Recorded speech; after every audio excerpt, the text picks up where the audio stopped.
Commander Jake Matthews stepped off the transport shuttle and looked around the massive space station. The walls were made of some kind of silver metal that seemed to glow with its own light. Strange symbols floated in the air, changing colors as different alien species walked past them. He had never seen anything like it before. "Welcome to Nexus 7, Commander," said Dr. Lisa Carter, walking up beside him. She carried a datapad and looked excited.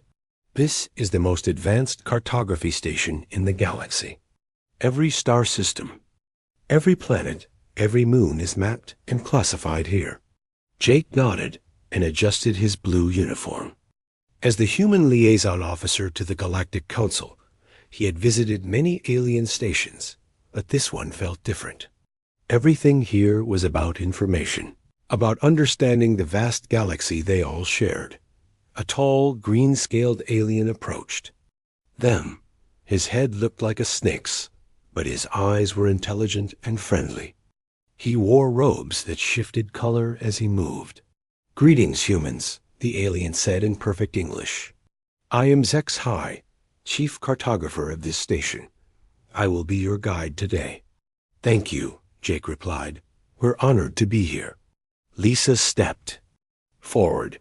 "I'm especially interested in how you classify different worlds. My research focuses on how alien species categorize planets." HFY's scaled face seemed to smile. "Excellent. Classification is our most important work. We have 17 different categories for planets, from paradise worlds to forbidden zones. Come, I will show you our main database." They walked through corridors filled with aliens from dozens of species.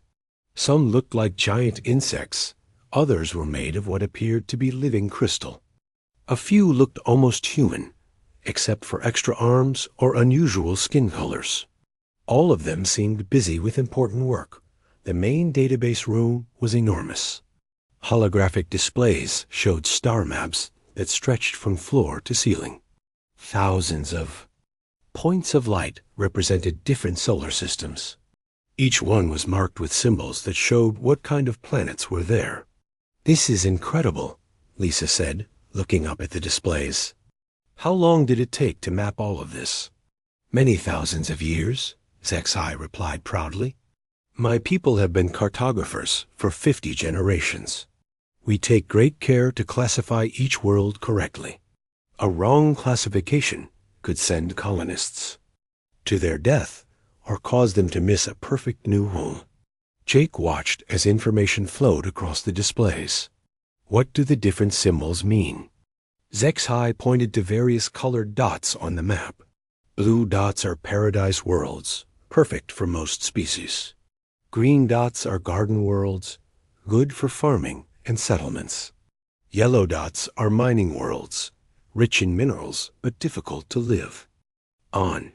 Red dots are death worlds, too dangerous for most species to survive." "What makes a world dangerous enough to be called a death world?" Lisa asked, taking notes on her datapad. "Many things," HFY said. "Extreme weather, poisonous atmosphere, deadly creatures, unstable geology. We rate them from Class 1 to Class 15. A Class 1 death world might have harsh seasons or dangerous animals. A Class 15 death world is almost impossible to survive on." Jake felt curious. "Have you ever classified Earth, our home planet?" HFY's claws moved quickly over a control panel. "Of course. Let me bring up your system." The display zoomed in on a familiar yellow star with 9 planets orbiting it. "Sol system, third planet, ... Ah, here we are."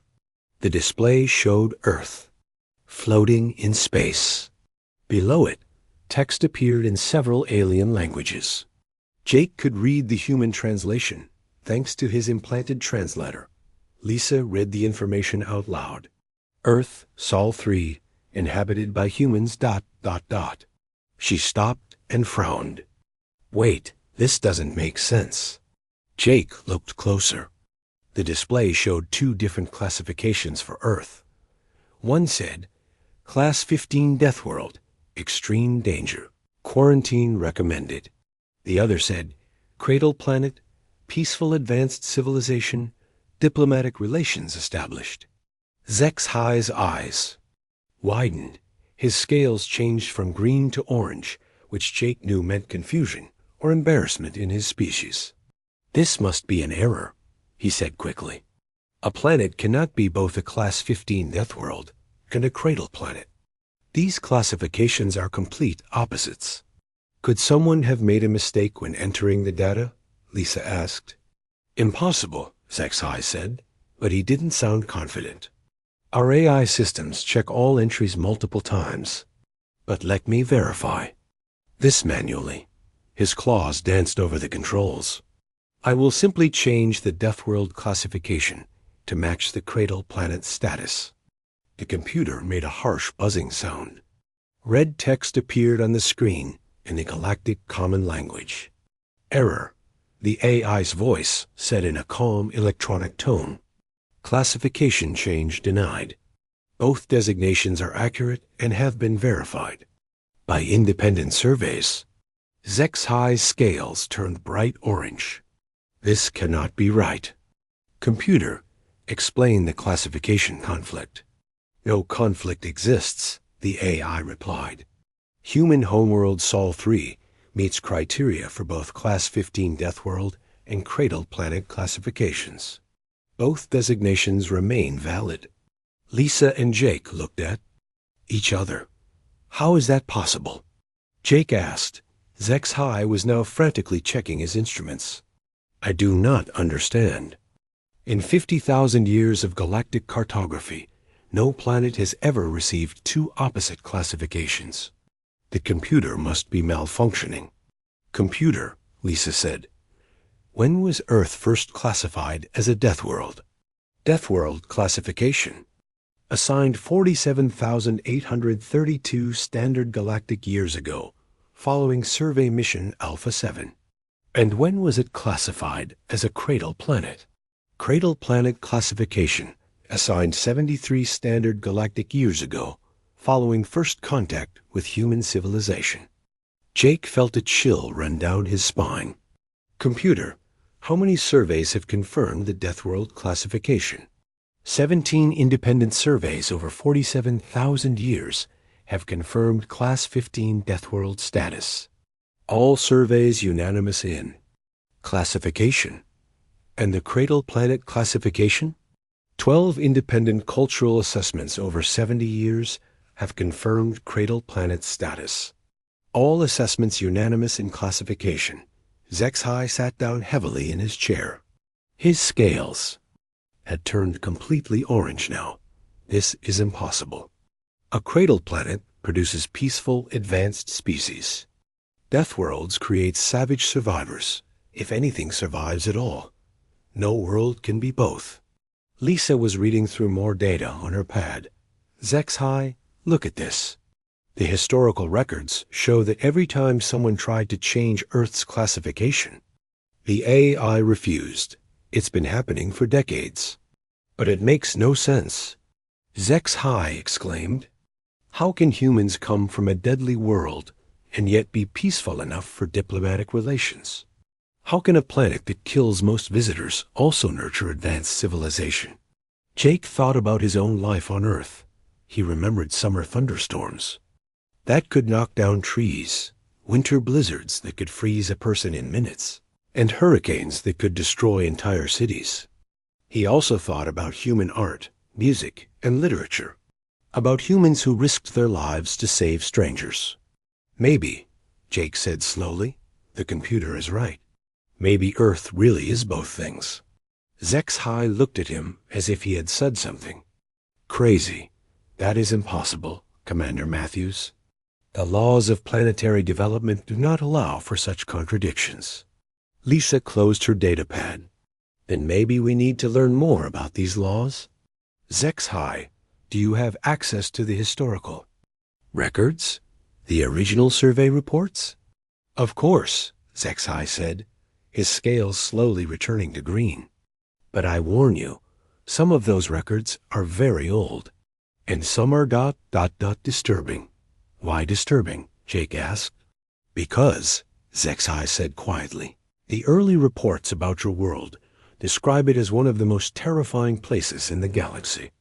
Yet here you stand, two of the most reasonable beings I have ever met." Lisa smiled. "Then I think we need to visit the archives. We need to understand how Earth got both classifications." Zexhai stood up and straightened his robes. "Very well. But I must warn you, the archive keeper is ... unusual. His species remembers everything perfectly. When he tells you about the old surveys, you will experience them as if you were there yourself." Jake and Lisa looked at each other again. They both knew this investigation would change how they understood their own world. "Lead the way," Jake said. "We need to know the truth about Earth." The archives were located deep inside the station, down several levels that most visitors never saw. Jake followed Zexhai and Lisa through corridors that became darker and older as they descended. The walls here were made of black stone covered in symbols that seemed to move when he wasn't looking directly at them. "The archive keeper lives down here?" Lisa asked, her voice echoing in the narrow hallway. "Lives is not the right word," Zexhai replied. "Morden's species does not experience time the way we do. For him, the past is as real as the present. He remembers every record, every report, every survey, as if it happened yesterday." They reached a massive door made of the same black stone as the walls. Strange lights pulsed behind the symbols, carved into its surface. Zexhai placed his scaled hand on a glowing panel, and the door slowly opened. The room beyond was enormous, stretching so far that Jake could not see the walls. Floating spheres of light drifted through the darkness, each one containing what looked like memories or recordings. In the center of the room sat a being unlike anything Jake had ever seen. Morden was tall and thin, almost skeletal. His skin was silver and seemed to glow with the same light as the memory spheres. He had no eyes that Jake could see, but somehow Jake knew the creature was looking directly at him. When Morden spoke, his voice seemed to come from everywhere at once. "Humans," Morden said, and the word carried weight, as if it contained thousands of years of meaning. "You seek to understand the dual nature of your world. You know why we're here?" Jake asked. "I know everything that has been recorded in these archives," Morden replied, "including the 47,000-year debate about your planet's classification. Come, let me show you the beginning." Morden raised one long arm, and the floating spheres of light began to gather around them. As they formed a circle, Jake felt the room disappear. Suddenly, he was standing on a hillside under an alien sky, watching a scene from long ago. "This was the first survey," Morden's voice explained. 47,832 years ago, Survey Team Alpha 7 arrived at your solar system. Jake watched as a sleek alien spacecraft approached Earth. The planet looked different somehow, wilder. Through the ship's viewports, he could see massive forests and ice sheets that stretched across continents. Inside the ship, aliens that looked like large insects were studying readings on their instruments. One of them, wearing the uniform of a survey captain, was speaking into a recording device. "Survey log, Day 1, the captain said in a clicking language that Jake's translator turned into English. "We have arrived at the third planet of this system. Initial scans show a world of extreme conditions. The temperature varies by more than 50 degrees between seasons. The atmosphere contains dangerous electrical activity. We are detecting massive storm systems that could destroy our ship." Another alien looked up from his instruments. "Captain, the geology is also unstable. We're reading active volcanism, earthquakes, and what appears to be moving continents." "And the life forms?" the captain asked. The instrument's operator's antennae drooped. "Captain, this world is populated by creatures that would be considered monsters on most civilized planets. We're detecting predators weighing several tons, pack hunters with intelligence, and flying creatures with wingspans of 30 meters. Jake, watched as the ship's cameras showed images of the ancient Earth. Huge creatures that looked like elephants covered in fur wandered across frozen plains. Massive cats with teeth like sabers stalked through forests. Giant lizards basked in swamps. At steamed with heat, and the dominant species? The captain asked. We're not sure there is one, sir. We've detected several tool-using species, but they all seem to be fighting each other, and the environment constantly. Wait, we're getting readings on one group now. The screen showed a small band of early humans huddled around a fire in a cave. Outside, a terrible storm raged. Lightning split the sky every few seconds, and rain poured down so hard it looked like a waterfall. Look at them, one of the aliens said. They have almost no fur to protect them from the cold. Their claws are tiny. Their teeth are small. How do they survive on this death trap of a world? As they watched, one of the humans picked up a long stick with a sharp stone tied to the end. He looked out at the storm, then back at his family.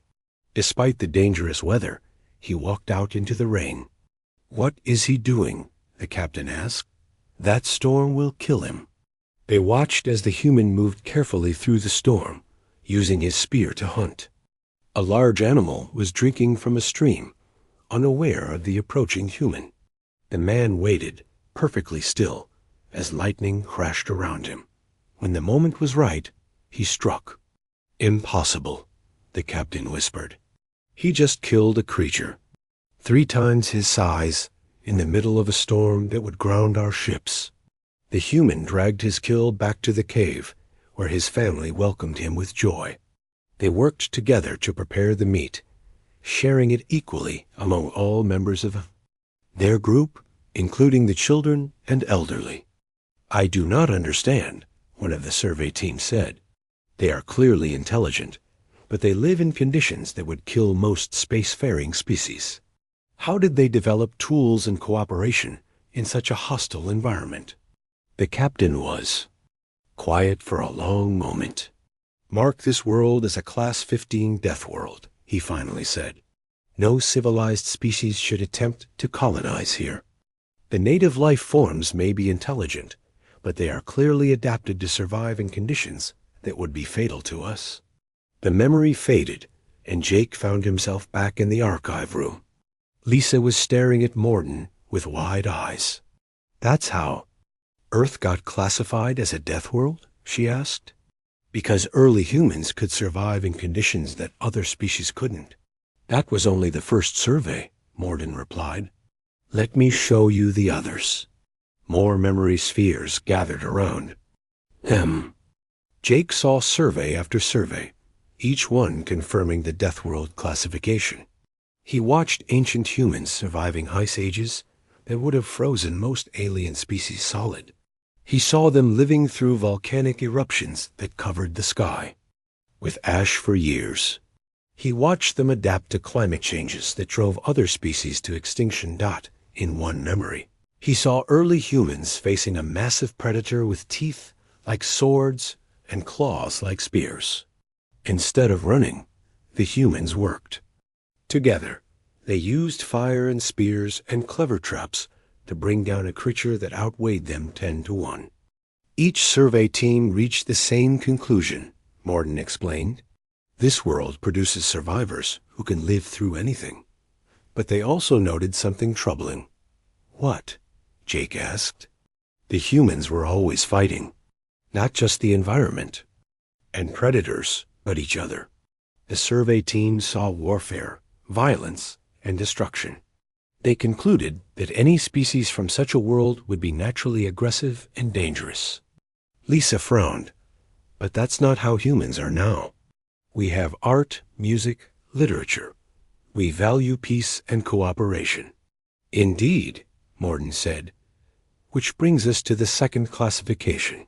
He gestured, and new memory spheres appeared. These showed more recent scenes from only 70 years ago.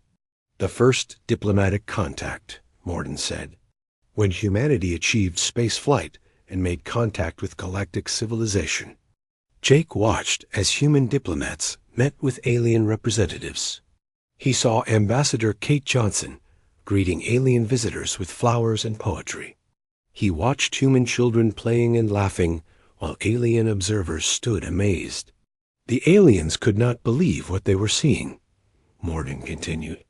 The Deathworld surveys had prepared them for savage warriors. Instead, they found artists, philosophers, and peacemakers. In the memory, Jake saw an alien diplomat speaking to his superiors. They invited us to hear something called a symphony. The alien reported, hundreds of humans worked together to create beautiful sounds. They called it music. They say it brings them joy and peace. Another memory showed human doctors treating injured aliens after a space accident. The humans worked tirelessly to save lives, even risking their own safety to help species they had just met. This cannot be the same species, one alien observer said in the memory. The Deathworld surveys described violent savages. These humans show compassion, creativity, and wisdom. The memory faded, and Morden looked at Jake and Lisa with his eyeless face. And so Earth received its second classification, he said. Cradle planet, home to an advanced and peaceful civilization. Both classifications were correct, but no one could understand how. HFY's scales had turned orange again. But it still makes no sense. How can a species be both savage and peaceful? How can a world be both deadly and nurturing? Morden was quiet for a long moment. Perhaps, he said finally, you are asking the wrong question. What do you mean? Lisa asked. Instead of asking how a world can be both deadly and peaceful, Morden said, perhaps you should ask whether deadly worlds create peaceful people, or whether peaceful people can only come from deadly worlds. Jake felt something click in his mind. You're saying that Earth's dangerous conditions didn't make humans violent. They made humans learn to work together to survive. The archives contain the answer, Morden said. But you must see more recent records to understand. The true test of human nature came not in the past, but in the present. The active archives were completely different from Morden's ancient chamber. Here, everything was bright and clean, with floating displays showing real-time information from across the galaxy. Jake felt relieved to be back in a more familiar environment. A young alien with blue skin and 4 arms was organizing data crystals when they arrived. She looked up and smiled, showing small white teeth. You must be the humans investigating the classification mystery, she said in perfect English. I'm Assistant Archivist Nelvita. I've prepared the first contact records for you. HFY's scales had returned to their normal green color. Nelvita specializes in diplomatic history. She knows more about first contact protocols than anyone else on the station. Nelvita activated a large display screen.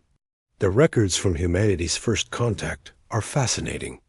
No other species has surprised the Galactic Council the way humans did. The screen showed a star map focusing on Earth's solar system. Red warning symbols flashed around it. When humans developed faster-than-light travel 73 years ago, it created a crisis, Nelvita explained. The Galactic Council had classified Earth as a quarantine zone. No one was supposed to make contact with the dangerous species living there. Lisa leaned forward. But obviously contact was made. The Council had no choice, Nelvita said. Human ships were detected leaving their solar system. The Council decided to intercept them before they could reach inhabited worlds. The display changed to show recordings from the first contact mission. Jake watched as 3 massive alien battleships approached a small human exploration vessel near the edge of the solar system. The Council sent their most experienced military commander, Admiral Vexilon of the Hegemony Fleet, Nelvita continued. He expected to find savage warriors in crude ships, probably planning raids on peaceful worlds.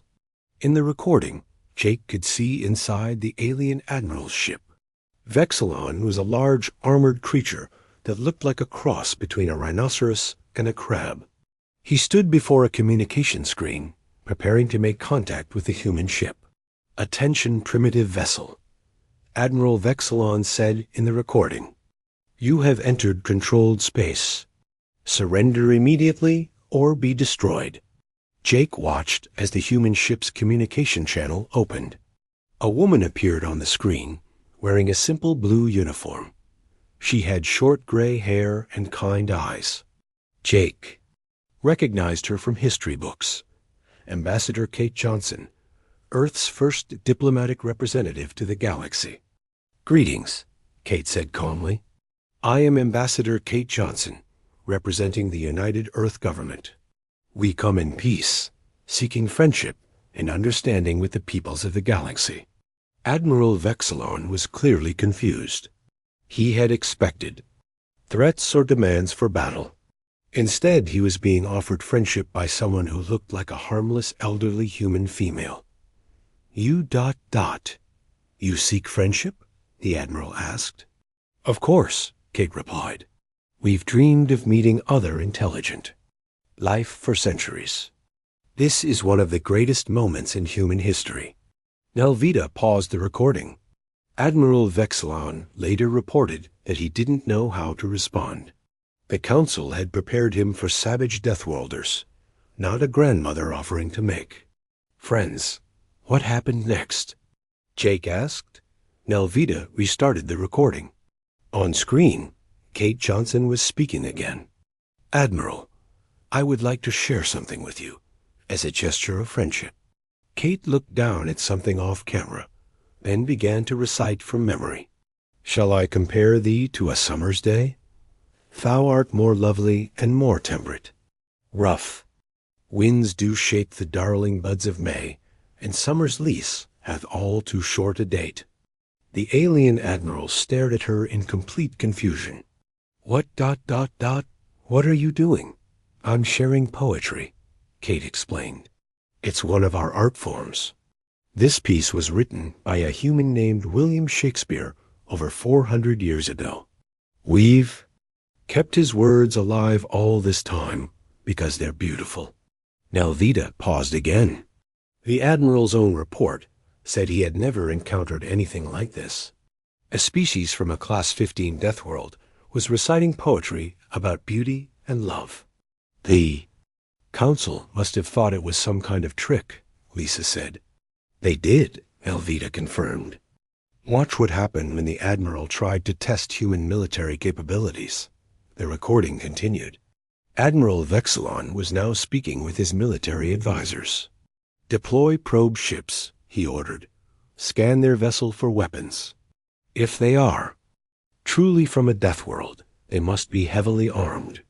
Jake watched as alien probe ships circled the human exploration vessel. The results appeared on the Admiral's screens. "Sir," one of the advisors reported, "their ship has no weapons at all." "Impossible," the Admiral said. "Run the scan again." "We've run it 3 times, sir. They have no weapons, no shields, no military equipment of any kind. Their ship appears to be designed purely for exploration and scientific research." "Admiral." Vexilon opened communications with the human ship again. "Ambassador Johnson, our scans show you have no weapons. How do you expect to defend yourself in space?" Kate looked surprised by the question. "Defend ourselves from what, Admiral?" "We came here hoping to make friends, not enemies." "But you are from a Deathworld," the Admiral said. "Your species must be naturally violent and aggressive." Kate laughed, a sound that seemed to confuse the Admiral even more. "Admiral, humans can be violent when we need to protect our families or our home, but we prefer peace. Violence is something we use only when we have no other choice." Nelvita stopped the recording again. This conversation continued for several hours. The Admiral kept trying to find evidence of human aggression, but Ambassador Johnson kept talking about art, science, and cooperation. "How did the Council react to all this?" Jake asked. Nelvita brought up new recordings. These showed the emergency session of the Galactic Council after Admiral Vexilon's report. Jake watched as representatives from dozens of alien species debated what to do about humanity. Some looked like plants, others like machines. All of them seemed confused. If humans cannot be from a Class 15 Deathworld, one representative argued. No species from such a world could be so peaceful. But the surveys are clear, another replied. Earth is one of the most dangerous planets ever catalogued. The environmental conditions alone would kill most council species. Perhaps the humans are lying, suggested a third. Perhaps they are hiding their true nature. The Council Prime, a tall alien with crystal-like skin, called for order. We need more information. One proposed sending a full diplomatic mission to Earth. Too dangerous, objected a military representative. If the humans are truly from a Deathworld, sending diplomats could be sending them to their deaths. Then what do you suggest? The Council Prime asked. Send a military fleet, the military representative replied. If the humans are dangerous, we need to be prepared. The Council Prime considered this. Very well. We will send both diplomats and military vessels. If the humans are peaceful as they claim, the diplomats will handle contact. If they are dangerous, the military will be ready. Nelvita brought up the next set of recordings. This is where things became really interesting. The joint diplomatic and military mission to Earth revealed something no one expected. The new recording showed a massive fleet of alien ships approaching Earth. Jake counted at least 50 vessels, from small scout ships to enormous battleships. Leading the diplomatic section was Ambassador Coulter, a wise-looking alien with golden fur and large, intelligent eyes. The military section was commanded by General Brixton, a warrior species known for their tactical expertise. As the fleet approached Earth, they began receiving transmissions from the planet. Welcome to Earth, came a cheerful human voice. This is Admiral Chris Murphy of Earth Defense Command.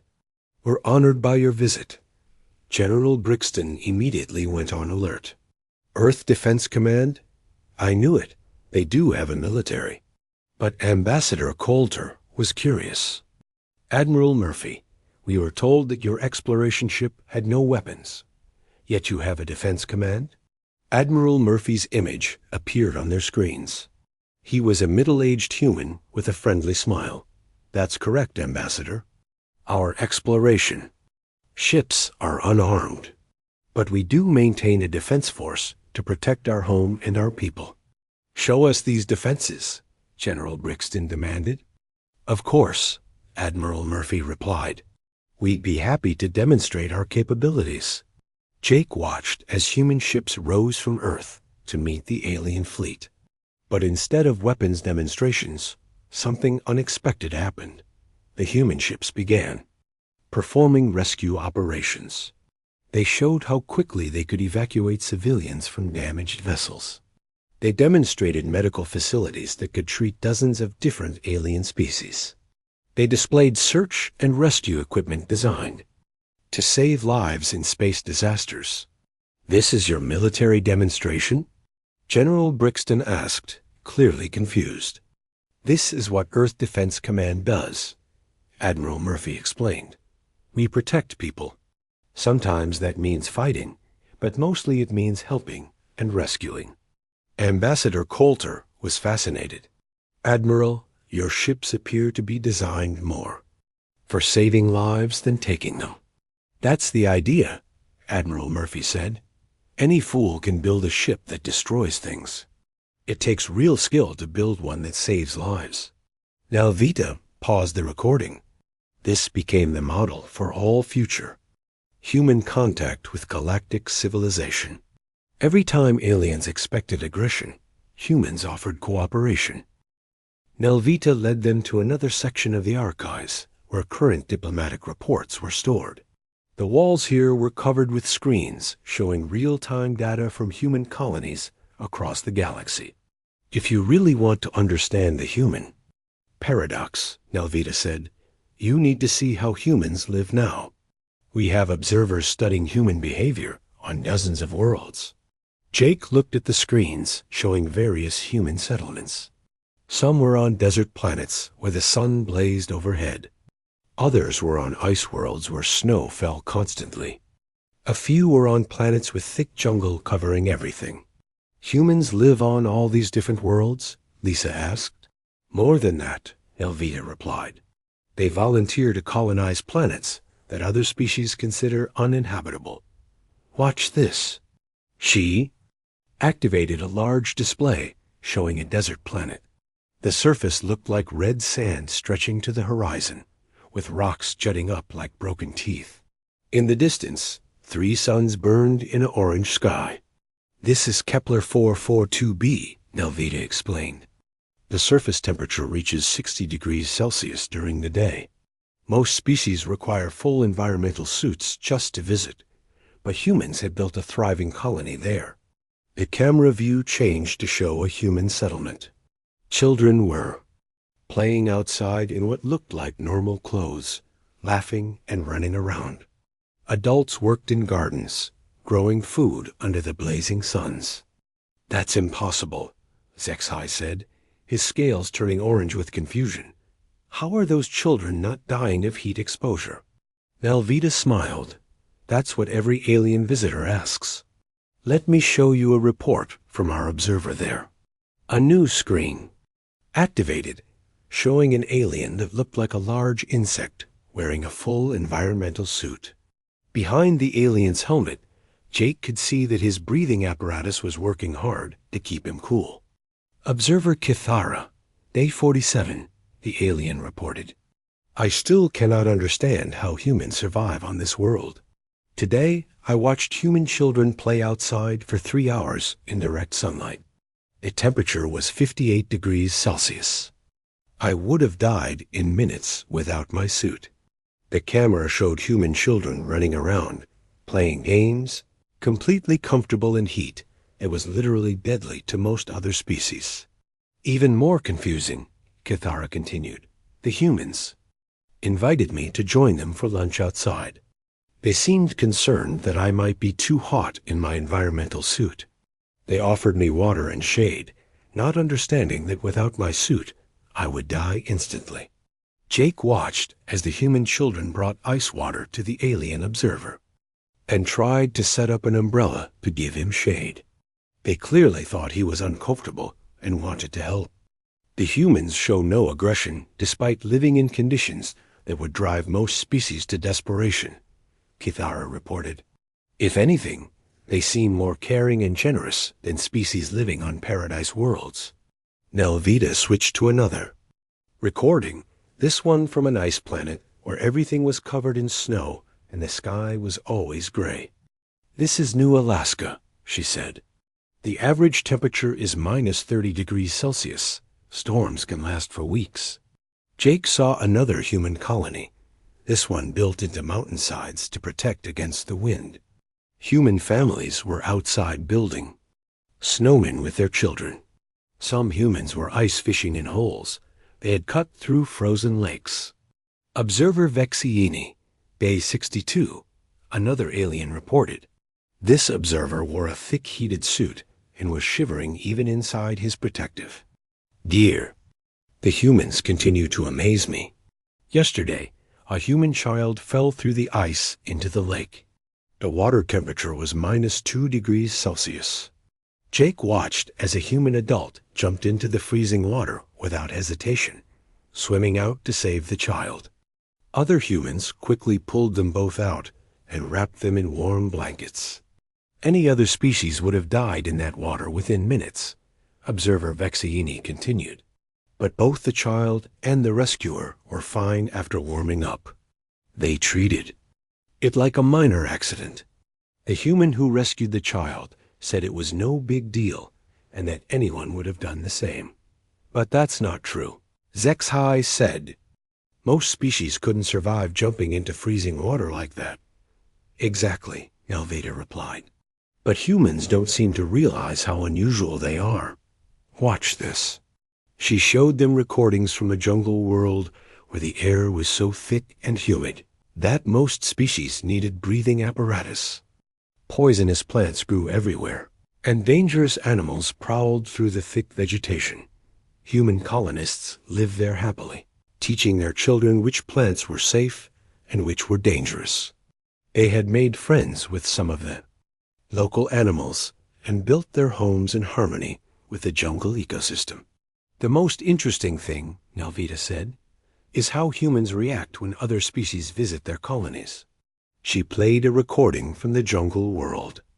A group of alien diplomats had come to visit, all wearing full environmental suits to protect them from the poisonous atmosphere. Jake watched as human colonists greeted their visitors with excitement and joy. The humans prepared a special indoor space with filtered air so their guests could remove their helmets safely.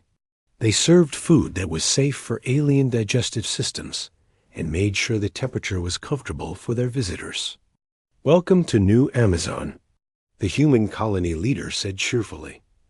"We're so excited to have visitors. We've prepared a special feast in your honor." The alien diplomats looked around nervously at the jungle environment. One of them spoke up. "Thank you for your hospitality. We must ask, how do you survive in such a dangerous environment?" The human leader looked confused. "Dangerous? This is our home. Sure, you have to be careful of the spike plants and watch out for flash floods during the rainy season. But it's really quite pleasant once you get used to it."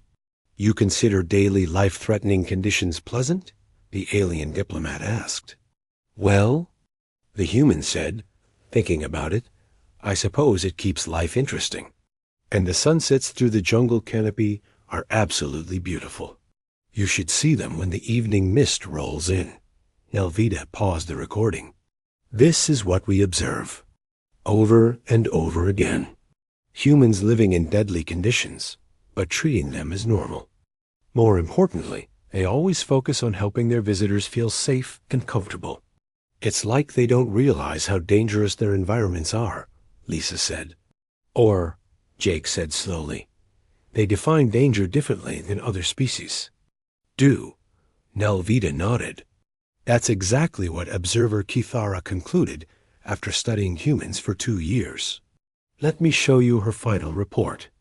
The screen showed the insect-like alien again, but this time she wasn't wearing her environmental suit. Instead, she was in a climate-controlled room giving her final presentation. "After 24 months of observation," Kithara reported, "I have reached a conclusion about human behavior.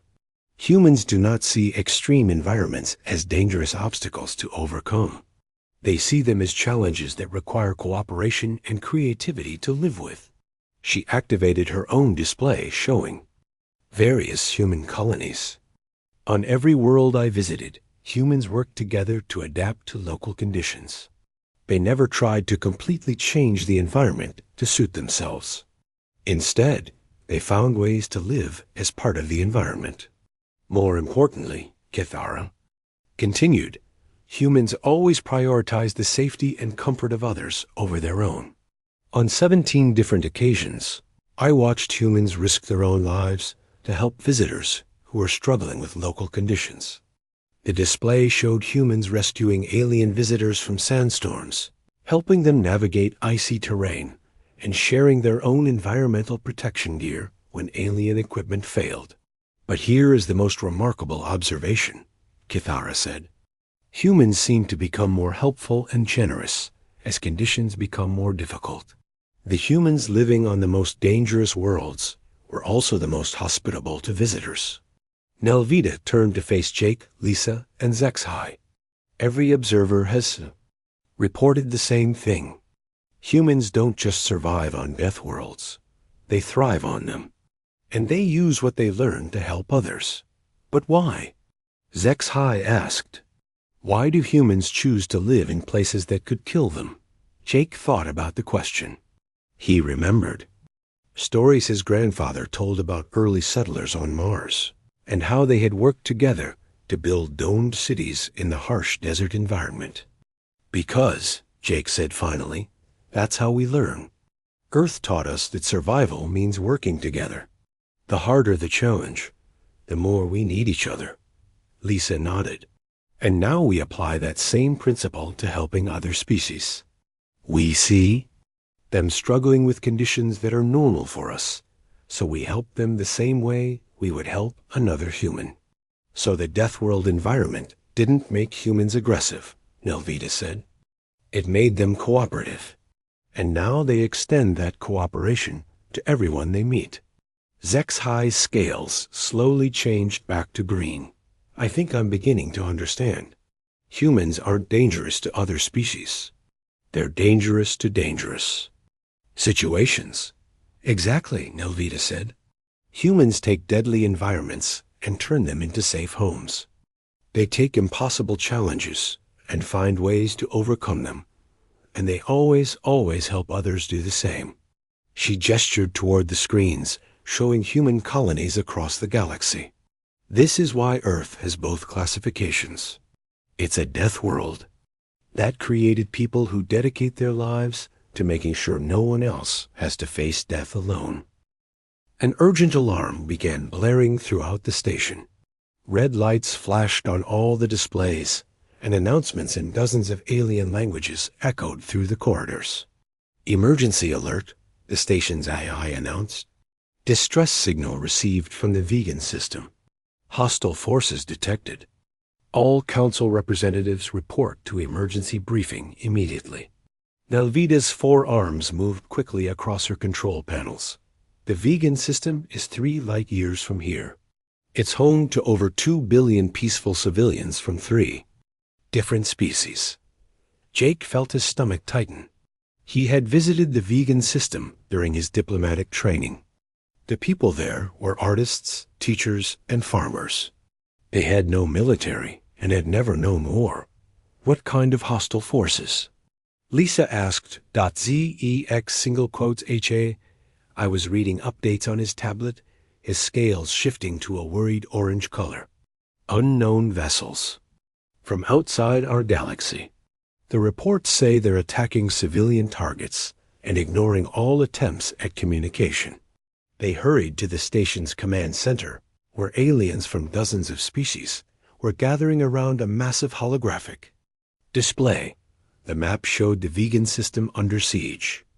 Strange, dark ships surrounded the 3 inhabited planets.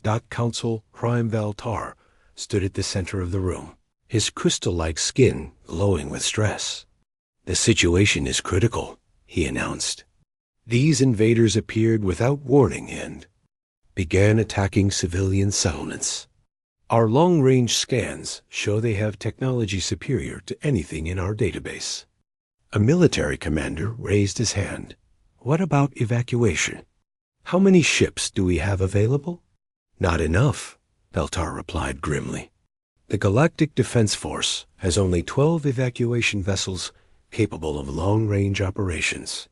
We need to move over 2 billion civilians, and the enemy is jamming most transportation systems. Jake watched the tactical display showing the enemy ships. They were unlike anything he had ever seen, dark and angular, with weapons that seemed to tear holes in space itself. Our military forces are also insufficient, another commander reported. These invaders are using weapons technology we don't understand. Our shields and armor are proving ineffective. A communications officer spoke up. Sir, we're receiving a transmission from Earth Defense Command. Valtar looked surprised. Earth? How did they learn about this crisis so quickly? Unknown. Sir, but Admiral Chris Murphy is requesting permission to assist in the evacuation operation. Put him through, Valtar ordered. The display changed to show Admiral Murphy's familiar face. He looked older than in the first contact recordings, but his eyes still held the same kindness Jake remembered. Council Prime, Murphy said. We've detected the distress signals from Vegan. Earth stands ready to assist in any way we can. Admiral Murphy, Valtar replied. While we appreciate the offer, this situation is extremely dangerous. The enemy has superior technology and has already destroyed several Council vessels. Murphy nodded seriously. We understand the risks, Council Prime, but we have 47 evacuation ships ready to launch immediately. We can be at Vegan in 18 hours. A Galactic Defense Force general spoke up.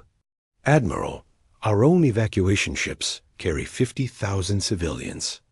Each. How many can your vessels transport?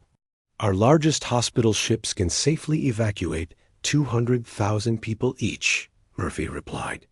The smaller ones can handle about 75,000. The room fell silent. Jake did quick math in his head and realized that the human fleet alone could evacuate nearly 9 million people. Admiral, Veltar said slowly, did you say hospital ships? Yes, sir. Our evacuation fleet consists entirely of medical and rescue vessels. We've also brought mobile medical stations in case there are wounded. General Brixton stepped forward. But Admiral, these are combat conditions. Surely you're bringing warships for protection? Murphy shook his head. Our mission is to save lives, General. Every weapon system we could install takes space away, from medical equipment or civilian quarters. We're counting on our speed and the courage of our crews to get the job done. This is madness, another alien commander muttered. They're flying into a war zone in unarmed hospital ships. Not unarmed, Murphy corrected gently. We have defensive systems and some light weapons for emergencies. But you're right that we're not equipped for ship-to-ship combat. That's not what we do. Veltar was quiet for a long moment. Admiral Murphy, I cannot officially authorize this mission. The risk to your people is too great. Understood, Council Prime, Murphy replied. But with respect, we're not asking for authorization. We're informing you that we're coming. Those people need help, and we have the ships to provide it. The transmission ended, and the command center erupted in discussions.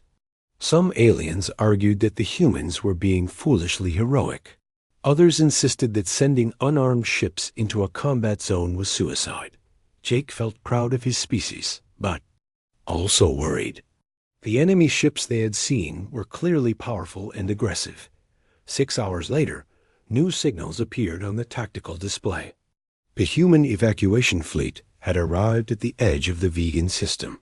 My God, the communications officer said, staring at his instruments. There are 63 human vessels approaching the system. I thought they said 47 ships, Zexai said. The communications officer checked his readings again. 16 additional ships just dropped out of hyperspace.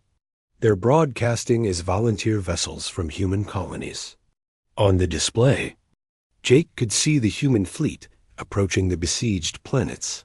The ships were clearly not military vessels. They looked like flying hospitals, with large Red Cross symbols and transparent sections showing medical facilities inside. The enemy is responding to the human arrival, the tactical officer reported. 12 hostile vessels are moving to intercept. Jake watched in horror as the dark enemy ships approached the unarmed human fleet. But instead of firing immediately, something strange happened. The human ships they're not running, the tactical officer said, confusion in his voice. They're maintaining course directly toward the planets. On the screen, they could see Captain Alex Rivera's ship, the largest in the human fleet. Rivera was broadcasting on all frequencies. This is Captain Rivera of the Earth Medical Corps. His voice came through clearly. We are here to evacuate civilians. We are not combatants. Please allow us to complete our humanitarian mission. The enemy ships opened fire. Bright energy beams lanced out at the human vessels. Human ships are taking damage, the tactical officer reported, but they're not returning fire. They're still heading for the planets. Jake watched as the human ships took hit after hit from enemy weapons. Some were clearly damaged, with hull breaches and failing systems. But they kept flying toward the planets, where millions of civilians waited for rescue. This is insane, General Brixton said. Why aren't they fighting back? On the communications channel, Captain Rivera's voice came through again, calm despite the chaos around him.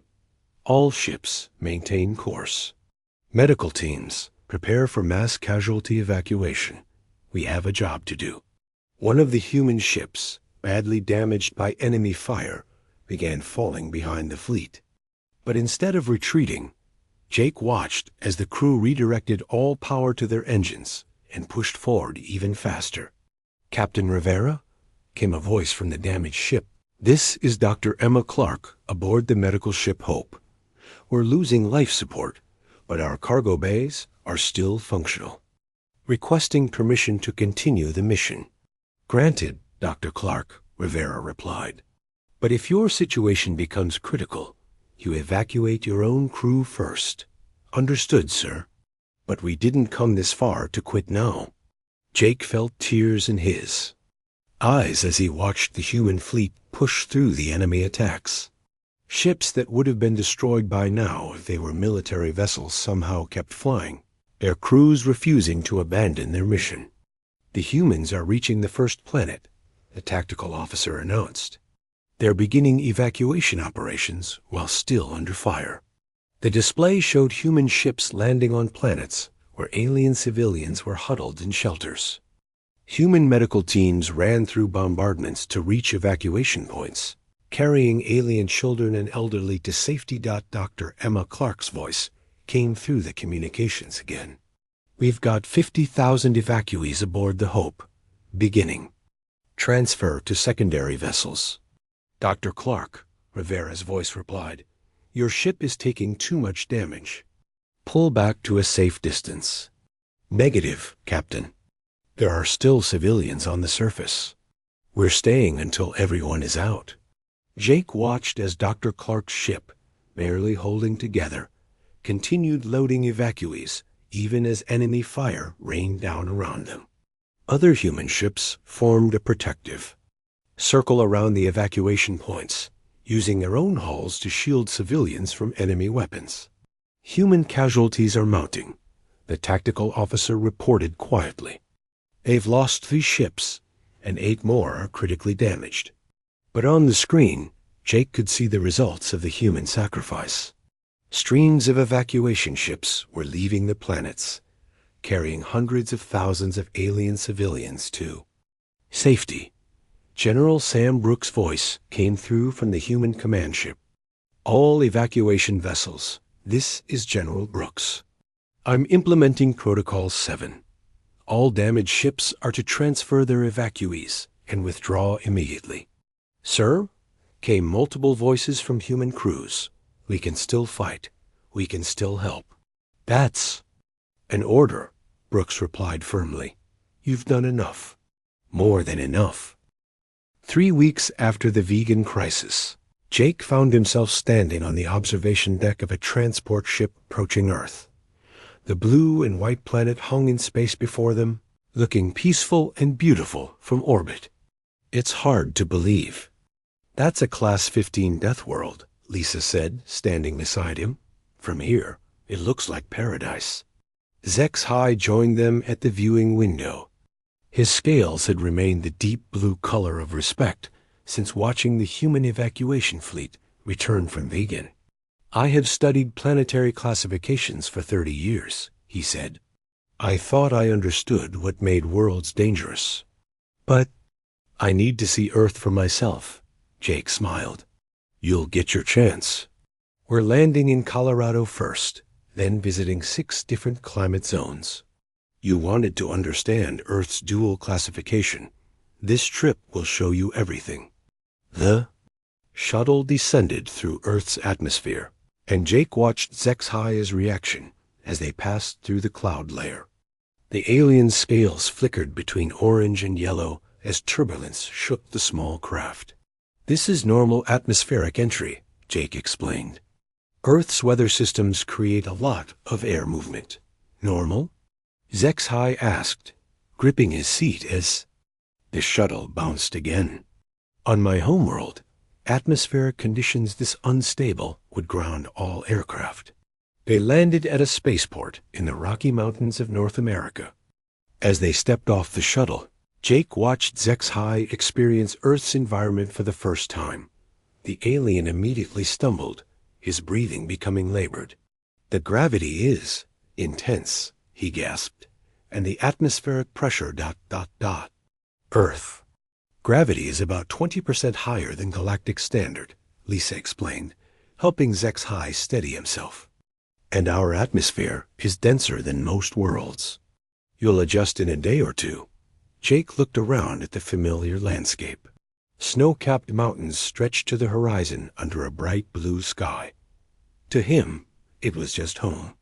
But seeing it through Zex-High's eyes, he began to understand how alien visitors experienced Earth. Dr. Ben Torres met them at the spaceport. He was a stocky man with graying hair who ran the local research station. "Welcome to Earth," he said cheerfully. "I hear you want the full Deathworld experience." Zex-High's scales had turned pale yellow. "Is it always this intense?" Ben laughed. "This is actually a pretty mild day.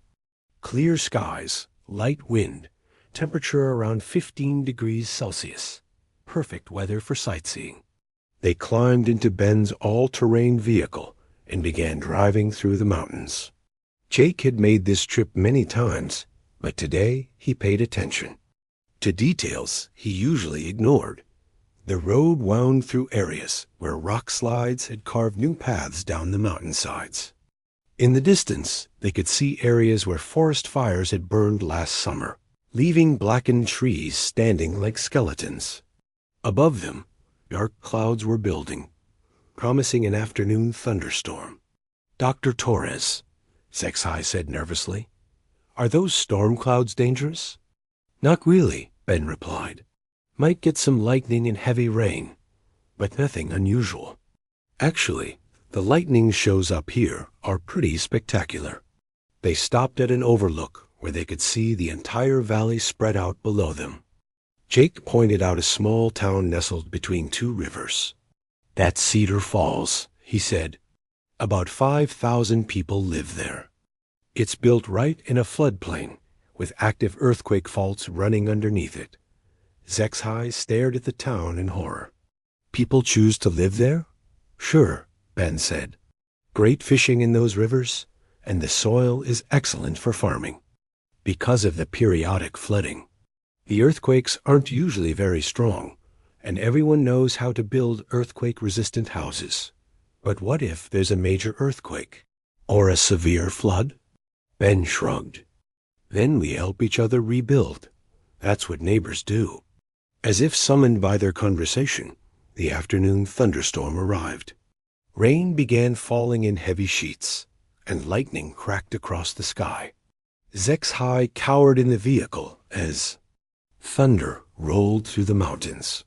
"This is terrifying," he whispered. "How do you live with this?"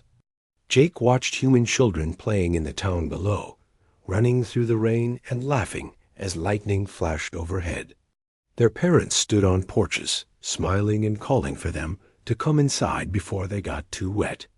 "Look at them," Jake said. "They're not afraid. They're having fun." "But the lightning could kill them," Zex-High protested. "It could," Lisa agreed. "But it probably won't. Humans learn early how to live with dangerous conditions. We teach our children which risks are manageable and which ones to avoid." They spent the next 2 days traveling across Earth. In Arizona, they visited a desert where the temperature reached 45 degrees Celsius. Zex-High nearly collapsed from heat exhaustion, even in an air-conditioned vehicle. But they saw human families camping under the open sky, cooking dinner over campfires. As the sun set. In Alaska, they experienced temperatures of minus 20 degrees Celsius. Zex-High required a full environmental suit to survive for more than a few minutes outside. But they watched human children building snow forts and playing ice hockey on a frozen lake. In Florida, they encountered a hurricane warning. Zex-High begged to leave the planet immediately, terrified of the approaching storm. But the local humans calmly prepared their homes, helped elderly neighbors secure their property, and gathered in community centers to wait out the weather together. "I don't understand," Zexhai said as they watched families sharing food and playing games while hurricane winds howled outside. "How can they be so calm during a disaster?" "Because it's not a disaster to them," Jake realized. "It's just ... weather. Dangerous weather that requires preparation and cooperation, but still just weather." On their final day, they visited the Galactic Embassy in Geneva. Ambassador Kate Johnson, now in her 80s, met them in her office overlooking Lake Geneva. "So," she said with a knowing smile, "you've been trying to understand Earth's classification mystery." "I think I'm beginning." "Tio," Jake said, "Earth isn't classified as both a Deathworld and a Cradle planet, despite being contradictory. It's classified that way because the two are connected." Kate nodded approvingly. "Explain." Jake looked out the window at the lake, where human families were sailing boats in weather that would terrify most alien species. Earth is dangerous. Really dangerous. The weather, the geology, the wildlife, everything about this planet tries to kill anything living on it. "And?" Kate prompted. "And that's exactly why humans became peaceful," Lisa continued. "We had to cooperate to survive. No individual human could handle Earth's challenges alone. We needed families, tribes, communities. We needed to take care of each other." Zexhai's scales were slowly turning green as understanding dawned. "So, the Deathworld conditions didn't make humans violent. They made humans ... social.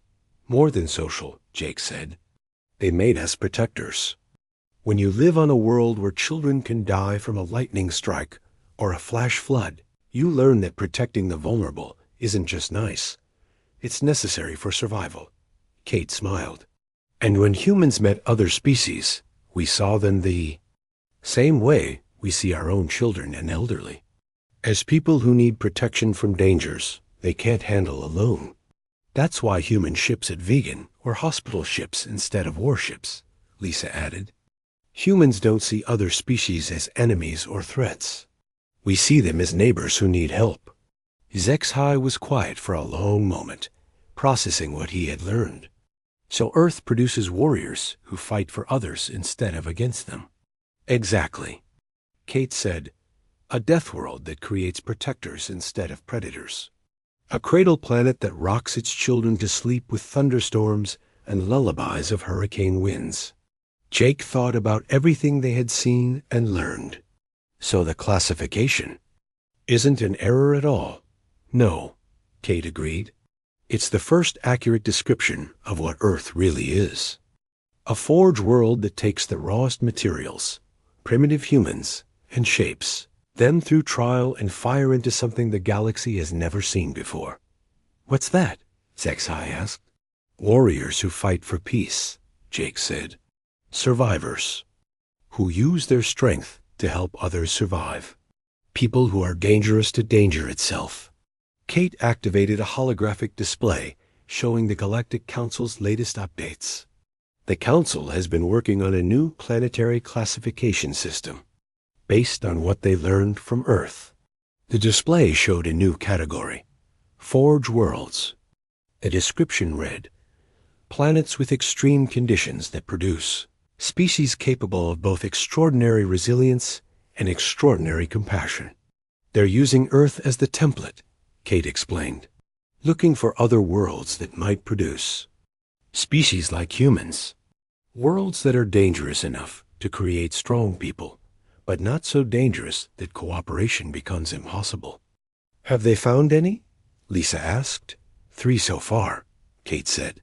"All of them are inhabited by species that show similar traits to humans. Strong enough to survive almost anything, gentle enough to help others survive too."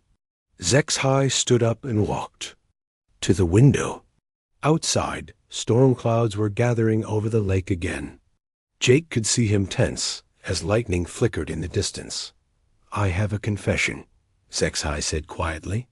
"When I first met you, I was afraid. The record said humans came from a Deathworld, and I expected savage killers. What do you think now? Jake asked.